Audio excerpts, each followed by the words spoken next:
Welcome to today's show, Legacy Living, Make Your Life Count. I'm your host, Dr. Gloria Burgess, passionate, inspirational speaker, author, poet, and entrepreneur. Good morning, and welcome to Legacy Living, Make Your Life Count. I'm delighted that you joined me today. I want to give a big thank you to those of you who are listening today, and a big shout out to all of you listening around the world. I'm delighted and so grateful that you tuned in. I sure hope you're enjoying a fabulous day today and that you're having a fantastic week, because you know what? In the grand song of the universe, life is very short. It's short, sweet, and very, very precious. So I hope you're making a difference in your own life, because when you do, you also make a difference in someone else's life. Now, a lot of folks want to make their life count for something, don't they? And they ask me, Dr. Gloria, how do you do that? Well, it's very simple, really simple. You make your life count day by day, step by step, moment by moment, every single day, 365, 24/7. That's what Legacy Living, Make Your Life Count is all about. Now, you can learn more about Legacy Living, Make Your Life Count by visiting the Gloria Burgess website. That's GloriaBurgess.com. The Gloria Burgess website. Again, that's GloriaBurgess.com, or by visiting Facebook. Facebook.com/DR for Dr. DR GloriaBurgess/PhD/. Okay, I have a very special show for you today. Today's podcast is a celebration of poetry. Now, here in the United States, we celebrate poetry all month long during the month of April, which is quite wonderful for poets and for the rest of us. But you know me, I love to celebrate poetry anytime, anywhere, and with anyone, including you. So today, that's exactly what we'll do, celebrate. We will celebrate poetry. Now, you've heard me say this before. I love language. I love the music of it, the melody and rhythm and cadence of words. I also love language because words are so full of power and wonder and awe and mystery. Words are full of presences, the presences of space and time and people and places, the presences of smells and tastes and touch and memory. Words can be magical, mystical. Words can bless or blaspheme. Words can be a healing balm or hurt like the sting of cold ice pelting against your skin. In fact, words really do have vitality, right, and soul. Words can make a difference. When we're distressed, depressed, when we despair. Now, how can that be? Because words can offer light, lucidity, illumination, and they can also bring a certain kind of loveliness into our world. So let's talk about light. The focus of today's show is all about poetry and light. Now, I've been a poet for a long, long time. In fact, I've written several books of poems, and my poems are published in a number of anthologies. Over the years, I've developed a deep appreciation for poetry, and I now know that poems can be a resource for people in any setting, any context where people are. And that would be just about everywhere, right? So these days I share poetry in schools, in healthcare settings, in church, in corporate settings, in IT. I share poems with government officials, with first responders like firefighters and police officers and EMTs. I share poems with financial analysts, social workers, with families and children in foster care, and with other artists. The power of poetry to renew, restore, revive, rejuvenate, to inspire, and to help people imagine new possibilities. You know what? The power of poetry is positively amazing.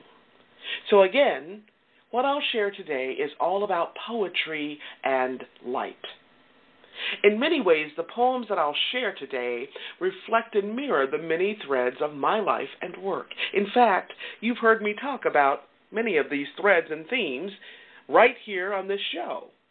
The themes of gratitude, faith, love, creativity, imagination, integrity, hope, and possibility. Before we dive into the podcast, I want to take just a moment to welcome you. If you're just joining us, I'm your host, Dr. Gloria, and this is Legacy Living, Make Your Life Count. I'd like to extend a special welcome to those of you who are joining my podcast, or if you're joining Talk Network Radio for the very first time. I'm so excited to have you listening in today, and I'm deeply honored that you've allowed me to be part of your day so you can be inspired by ideas and resources to make your life count. Today's program is all about poetry and light, and this is an invitation to you to just slow down, to be still for the next half hour or so at least, right? This is an invitation to you to be attentive, to tune into and simply revel and rejoice in the music of your soul. You are in for a very special treat. Poetry invites us to pay attention. And to pay attention, we need to slow down. Now, you don't want to miss a single word of this podcast. So, I'm going to invite you to grab your earbuds, find yourself a comfortable sofa or chair to relax in. Make sure you have a nice cool glass of water next to you or a cup of wonderful tea or coffee. We're going to have a great time. Now notice today I didn't say grab your walking shoes, right? Okay, this is all about chilling, all about slowing down. Okay, let's walk into the wondrous light of poetry. The first poem today is a beautiful one by Langston Hughes, one of my favorite poets. This poem is called Mother to Son. Mother to Son. Well, son, I'll tell you. Life for me ain't been no crystal stair. It's had tacks in it, and splinters, and boards torn up, and places with no carpet on the floor. Bare. But all the time, I've been a-climbing on, and reaching landings, and turning corners, and sometimes going in the dark where there ain't been no light. So boy, don't you turn back. Don't you sit down on the steps, 'cause you find it's kind of hard. Don't you fall now, for I still going, honey. I still climbing. And life for me ain't been no crystal stair.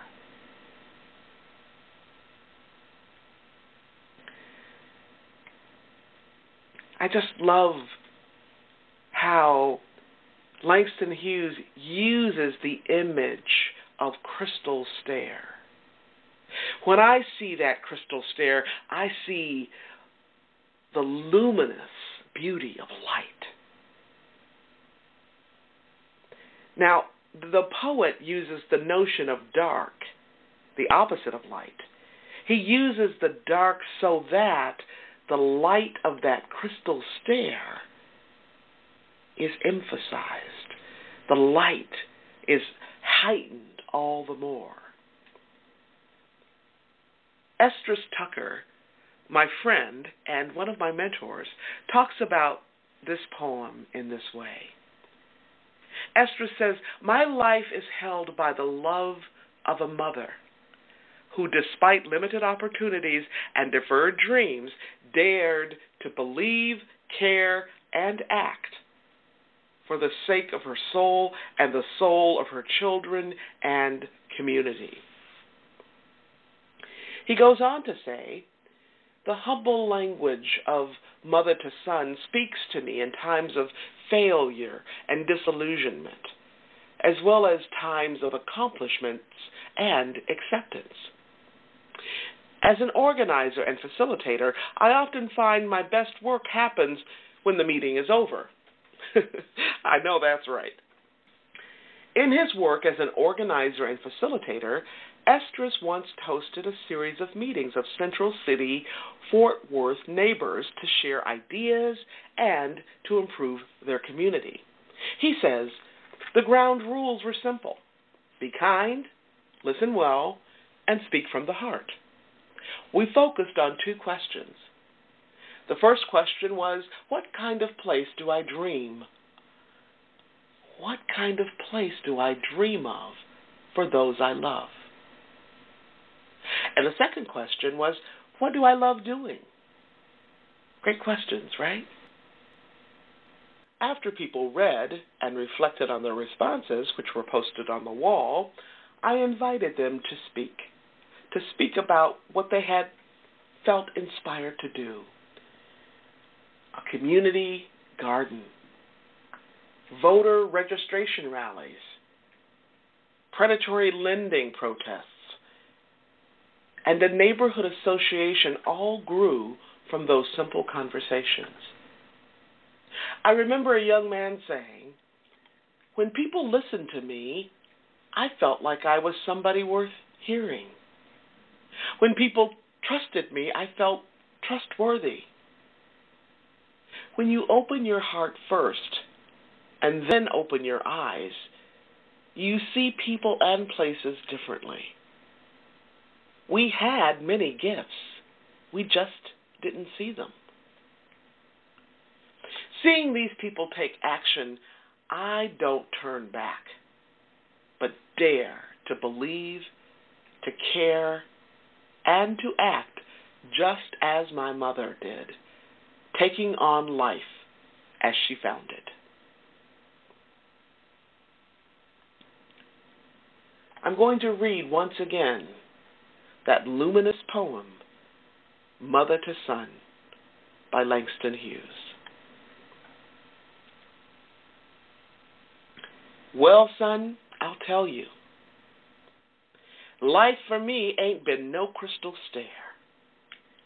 It's had tacks in it, and splinters, and boards torn up, and places with no carpet on the floor, bare. But all the time, I's been a-climbing on, and reaching landings, and turning corners, and sometimes going in the dark where there ain't been no light. So, boy, don't you turn back. Don't you sit down on the steps, 'cause you find it's kind of hard. Don't you fall now. For I still going, honey. I still climbing. And life for me ain't been no crystal stair.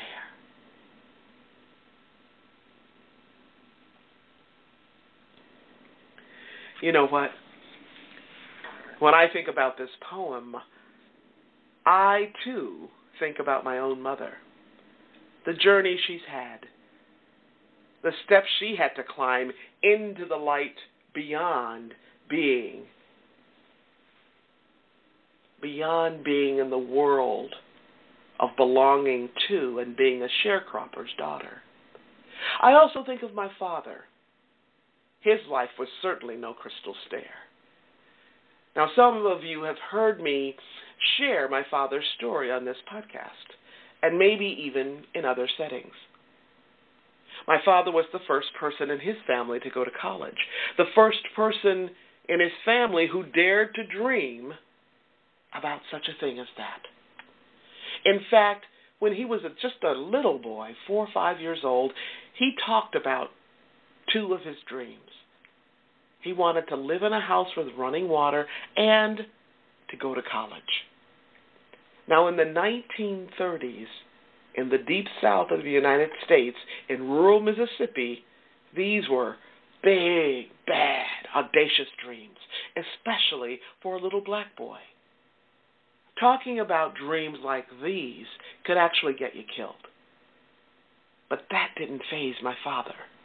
He talked to anybody who would listen. Yes, he did. It didn't matter what you looked like, how old you were, what walk of life you came from. My father passionately talked about his dreams.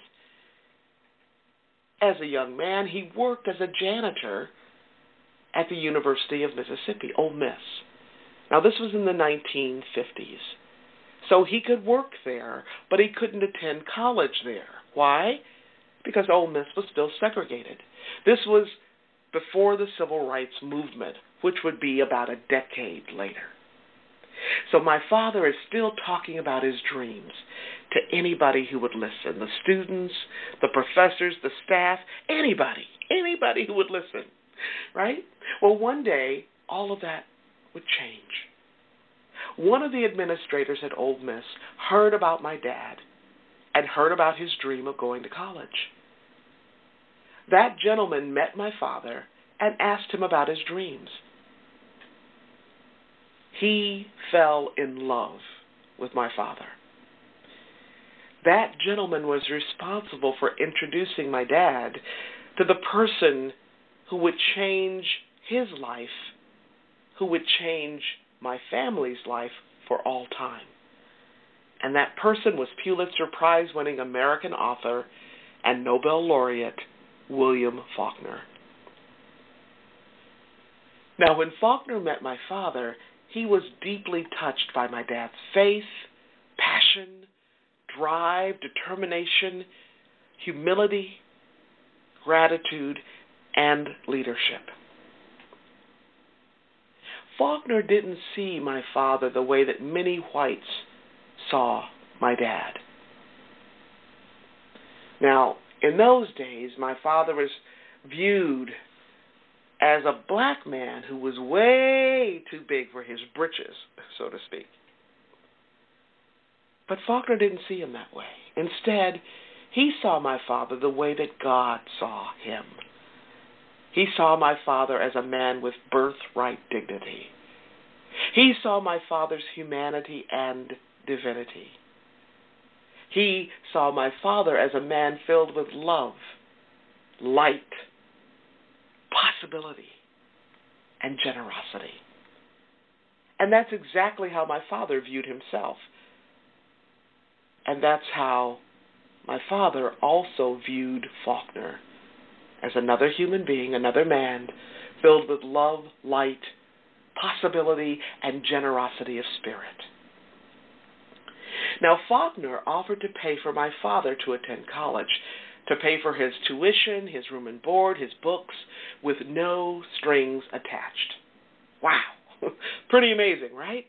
Well, what would you do? I mean, what would you do? What would you say if somebody offered you something like that? I mean, this was my dad's lifelong dream. What do you think he said? Well, he said, no. No, sir. I want to go to college more than anything, but I can't accept your generous offer. You see, I don't know how I could ever pay you back. And Faulkner looked at my dad with a twinkle in his eye, and he said, I don't expect you to pay me back. You just pass this blessing on when you're able to do so. Mercy. I mean, who knew? How many of you know that God looks out for his own? That fall, my father enrolled at Alcorn A&M College with my mom, me, and my two older sisters right by his side. So, my father's and my family's story.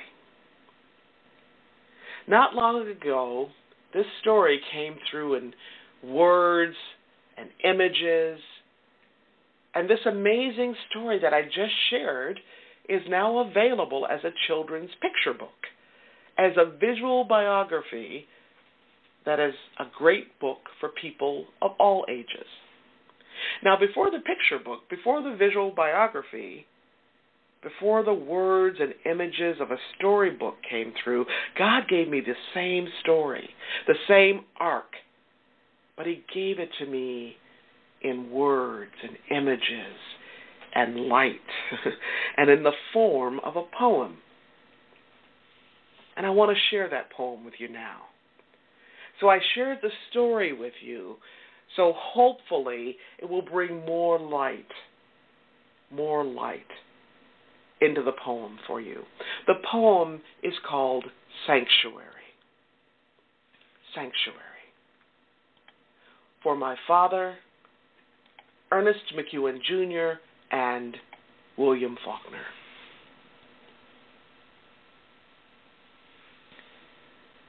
Between the brush of angels' wings and furious hooves of hell, two mortal men fell down. How you must have looked. White shirt stained, khakis fatigued, smelling of sweat and smoke, hair at odds with itself and the world. At the threshold, among your restless dead, in echo and shadow of ancient oaks, providing sanctuary, offering shade. You had many worlds behind you, few yet to be born. Stories of insurgence, scorn, decay, theme and variations of a vanquished South. Leaning against a jam of antebellum brass, you watched, waited, raised weary arm and hand, saluted the familiar stranger. Come, come, enter, sit, sing. You reached each other across the grate. What you two must have known of heaven and hell.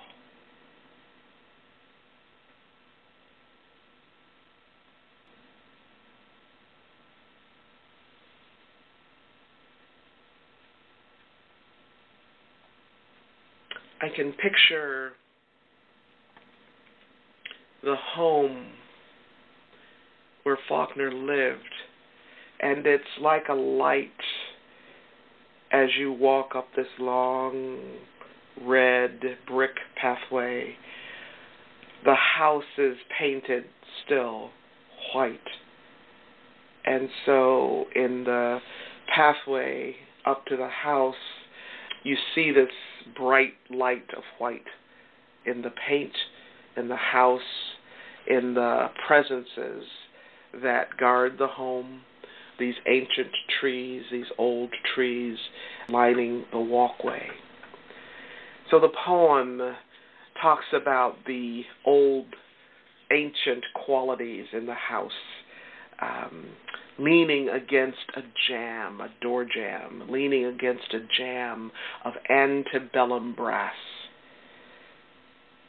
You watched, waited, raised weary arm and hand, saluted the familiar stranger. Come, enter, sit, sing. You reached each other across the grate. What you two must have known of heaven and hell.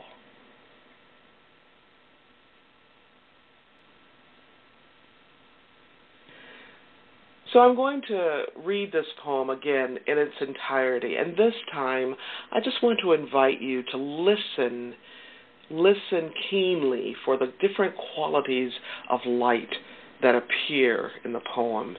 You know, we start out with the brush of angels' wings, which is a certain quality of light, right? And then the furious hooves of hell, which brings on another entirely different kind of quality of light, right? So listen, please, as you hear me again, as you hear this poem on my breath. Listen for the different qualities of light and how they play into and off of one another. Sanctuary. For my father, Ernest McEwen Jr., and William Faulkner. Between the brush of angels' wings and furious hooves of hell, two mortal men fell down. How you must have looked, white shirt stained, khakis fatigued, smelling of sweat and smoke, hair at odds with itself and the world. At the threshold, among your restless dead, in echo and shadow of ancient oaks, providing sanctuary, offering shade. You had many worlds behind you, few yet to be born. Stories of insurgence, scorn, decay, theme and variations of a vanquished South. Leaning against a jam of antebellum brass, you watched, waited, raised weary arm and hand, saluted the familiar stranger. Come, enter, sit, sing.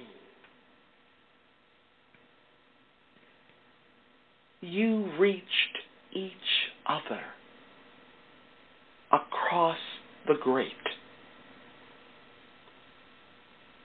What you two must have known of heaven and hell.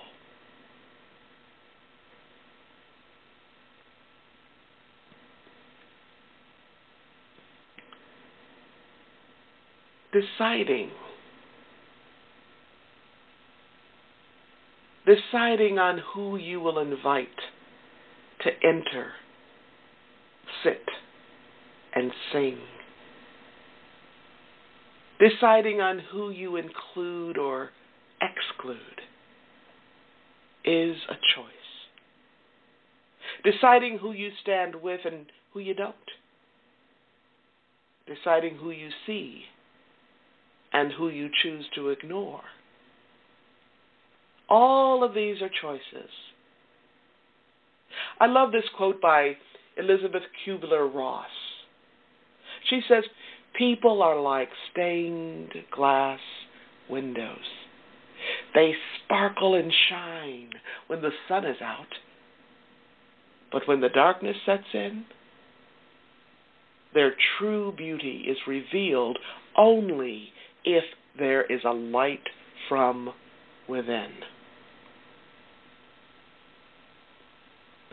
Now, I love this quote, so I'm going to repeat it. And the first time I had to kind of stop to really get my head around it. So listen. People are like stained glass windows. They sparkle and shine when the sun is out. But when the darkness sets in, and the darkness could be hard times or social expectation or anything else that wants to creep in and suck the light right out of you, right? When the darkness sets in, their true beauty is revealed only if there is a light from within. And you know what? When there is a light from within, it does not matter. Listen to me. It does not matter what people around you do. The only thing that matters is who you are and whose you are. Because when you know whose you are, who you choose to be is very easy.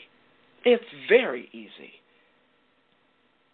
And it will determine who you choose to be and what you choose to do.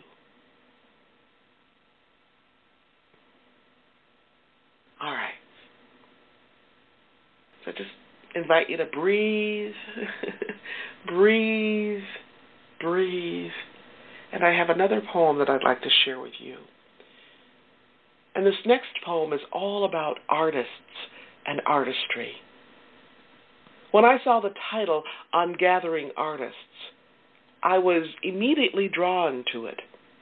Then I read the poem and I was drawn in even further. As I just mentioned, this poem is all about artists and artistry and the light we can bring into the world and illuminate the world through our own creative genius. Now, you know that I think that we're all artists. Some of us are artists with a big A, right? But we're all artists. So this poem is a wonderfully luscious poem by Alberto Rios, On Gathering Artists. Is totally new to me, and the poet is actually new to me as well. So Rios was born in 1952. He lives in Arizona, and he is the inaugural poet laureate of the state of Arizona. Early in his writing life, he received the Walt Whitman Award for his collection of poems called Whispering to Fool the Wind. Whispering to Fool the Wind. Rios has written many, many poems and has authored a number of poetry collections, including A Small Story About the Sky. He currently serves as a chancellor of the prestigious Academy of American Poets. Here's his poem, On Gathering Artists. Rios begins this poem with an epigraph. Who does a job well and very well? These are the artists, those curious lights.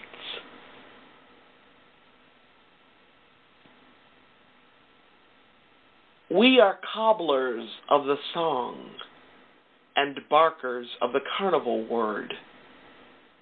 We are tailors of the light and framers of the earth.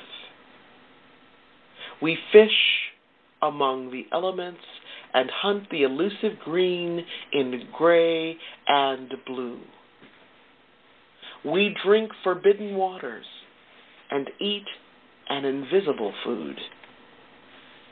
In this time of electronic mail and facsimile conversation, we send our voice, the poem, the bridge, the circuit, the cure, whose electricity is made from dreams, whose song is sung in the colors yet unnamed, drawn from the solitary etudes of the soul, and given up in tender to the world. How easy to spend a day writing a poem. How hard to spend a life writing 1,000. A poem, a bridge, a story, a circuit, cures, laws, bowls, the warp and weave and waft of iron and paper and light and salt. We labor for a lifetime, but take every day off. Who knows what to make of us? We are not the rib cage, but the legs. We are not the steering wheel, but the headlamps. We gather happily, if not often. We can't sit still. We hurry off. Goodbye to us. Hello to us. A tip of the hat to us as we go about the drumming of our stars.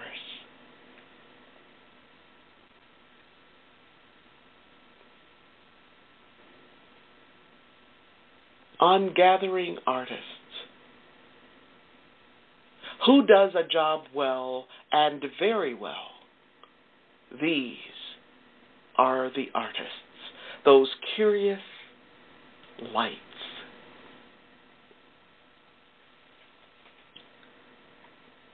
We are cobblers of the song and barkers of the carnival word. We are tailors of the light and framers of the earth. We fish among the elements and hunt the elusive green in gray and blue. We drink forbidden waters and eat an invisible food.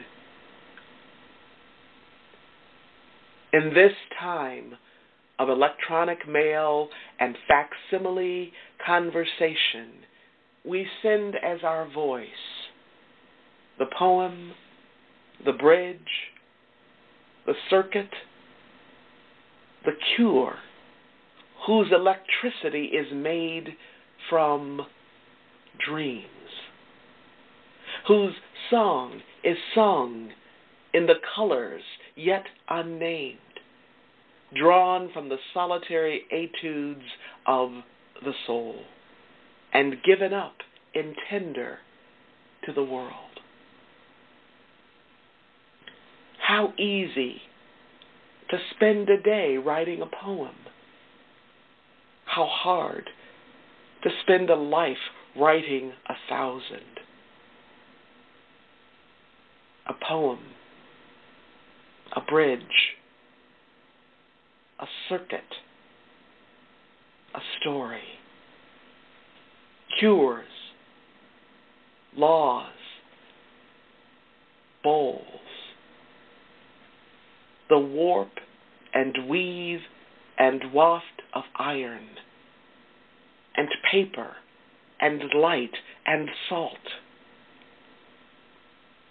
We labor for a lifetime, but take every day off. Who knows what to make of us? We are not the rib cage, but the legs. We are not the steering wheel, but the headlamps. We gather happily, if not often. We can't sit still. We hurry off. Goodbye to us. Hello to us. A tip of the hat to us as we go about the drumming of our stars.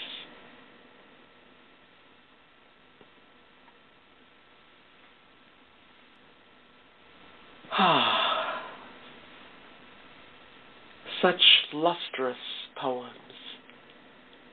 These poems of light and love and soul.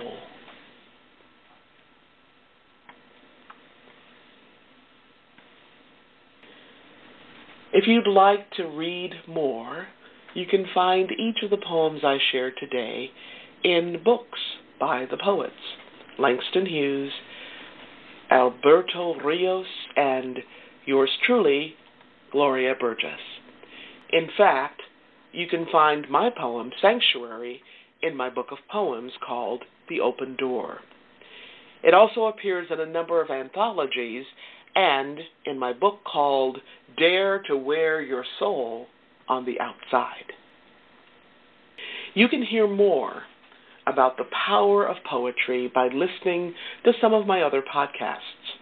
I have a show about poetry and the power of healing, poetry and leading, another one that highlights and features Pulitzer Prize-winning poet Gwendolyn Brooks. I also have a podcast of my interview with poet Elizabeth Austin and a show featuring Dr. Maya Angelou. And yes, I know that folks love my podcasts on poetry, and I love researching and creating them, so there's more to come. More podcasts about the power of words and the power of poetry. Now, did you know that you can offer poetry anywhere? That's right. You can offer poetry anywhere. In fact, during National Poetry Month, they now have a whole day called Poem in Your Pocket. Poem in Your Pocket. What does that mean? Well, it's a whole day where the idea is to tuck a copy of your favorite poem into your pocket or your purse or your backpack, right? And then you share your poem with folks you encounter during your day, on the bus, in your carpool, when you're walking your dog, or standing in line waiting for your coffee or latte or tea, when you're at work or at the grocery store or the bookstore or the fruit stand. You get the idea, right? I just love that. Poem in your pocket. And you know what? I want to let you in on a little secret, okay? But this is the kind of secret you can share with others. So what's the secret? Well, here it is. You don't have to wait until Poem in Your Pocket Day to share poetry. That's right. You don't have to wait. You can share a poem anytime, anywhere, with anyone. Okay? Just give it a try. Now, in my own work as a speaker, as a coach, as a facilitator and trainer, I use poems all the time, right? I use poems to help people slow down, to bring them into a room, to help them remember to breathe, right? And to help them remember who they are and to remember who and what is important. I use poems to build bridges.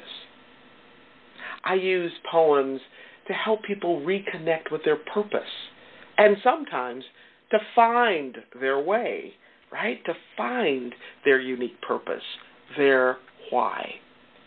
I use poems to heal, to inspire, to transcend ordinary time, to enter through the gates of God's time, what the Greeks called kairos. Used in these ways, poems become prayers.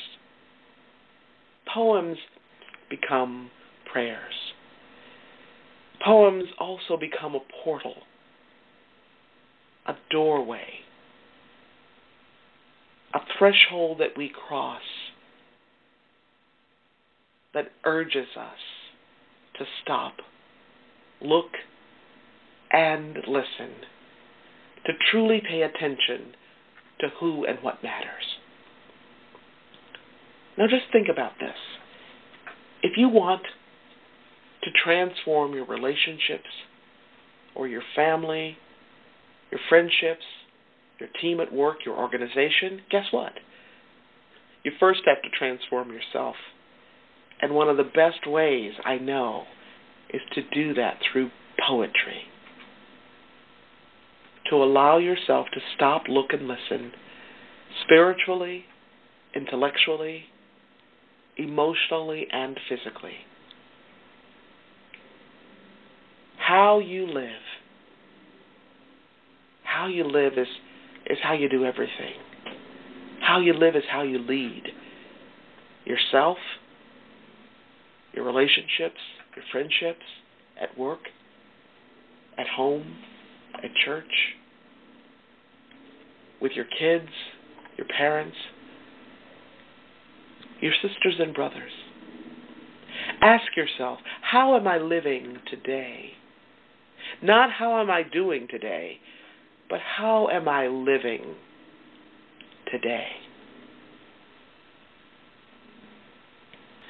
Okay. If you missed any part of this week's podcast, or if you missed last week's show, you can download the recording and listen to it at your convenience. You can even listen to it on the go. Check us out at iTunes, Alexa, Spreaker.com, or you can listen live or download to listen later right here at www.talknetworkradio.com. Okay? That's www.talknetworkradio.com. All right. We are about to close today's podcast, and I want to thank each of you for tuning in today. Thank you for allowing me to share a bit about my journey with what legacy living is all about. Not just living and learning, but living and learning and serving so that you make a difference in your own life and in the lives of others. It's all about being on purpose every single day, 365, 24/7. Legacy living is one of the many ways to make your life count.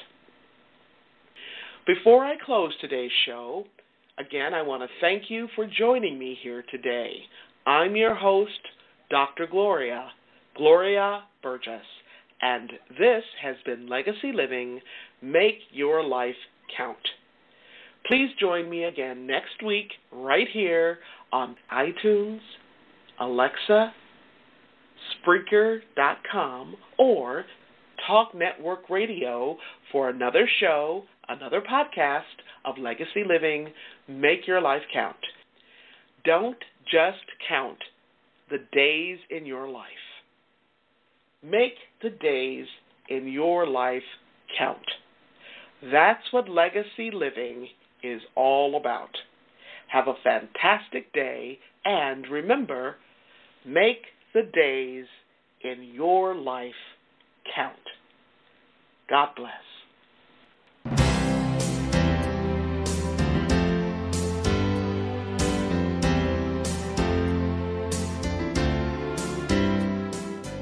That's our show today. I'm your host, Dr. Gloria Burgess. I hope you'll join me again next week. Until then, don't just count the days in your life. Make the days in your life count. That's what legacy living is all about. Here's to you. Have a fantastic day. Be sure to make it a yes kind of day. And remember, celebrate. Celebrate the music of your life. Make the days in your life count.